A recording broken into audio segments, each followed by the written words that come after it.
بسم اللہ الرحمن الرحیم۔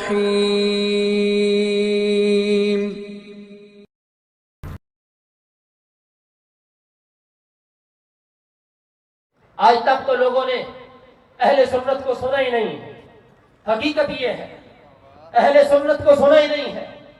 یاد رکھنا، ہم وہ نہیں ہیں جو سینے کے اوپر ہاتھ مار کے امام حسین کا نام لے، ہم وہ ہیں جو اپنے ہاتھوں کو سینے کے اوپر باندھ کے ادب سے حسین کا نام لیتے ہیں۔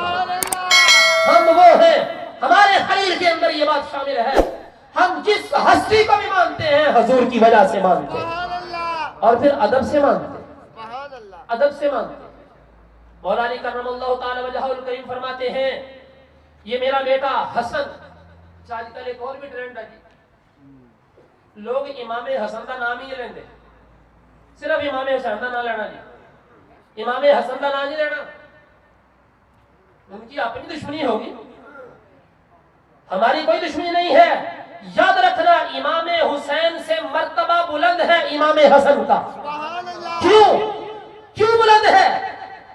انہوں نے نبی پاک علیہ الصلوۃ والسلام کی صحبت زیادہ پائی، حضور کا قرب زیادہ پایا، وہ امام حسین سے بلند ہیں۔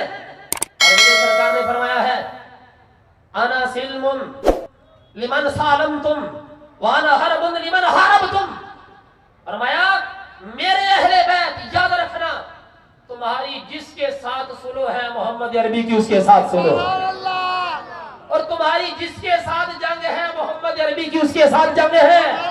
میں بتانا یہ چاہوں گا، میرے کریم آقا صلی اللہ علیہ وسلم نے اپنی ظاہری حیات کے اندر جس وقت منبر کے اوپر بیٹھ کر کے خطبہ ارشاد فرما رہے تھے، حضرت امام حسن تھے، چھوٹے تھے، اپنے پہلو میں بٹھایا ہوا تھا۔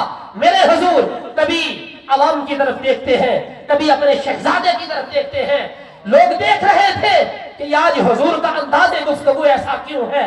میرے سرکار نے فرمایا، صحابہ یاد رکھنا، میں اپنے اس شہزادے کی طرف اس وجہ سے دیکھ رہا ہوں، ان ابنی ھذا سید لعل اللہ ان یصلح بین فئتین المسلمین، فرمایا ایک وقت آئے گا مسلمانوں کے دو گروہ آپس میں لڑ پڑیں گے، یہ حسن وہ ہوگا جو آگے بڑھ کے مسلمانوں میں صلح کروا دے۔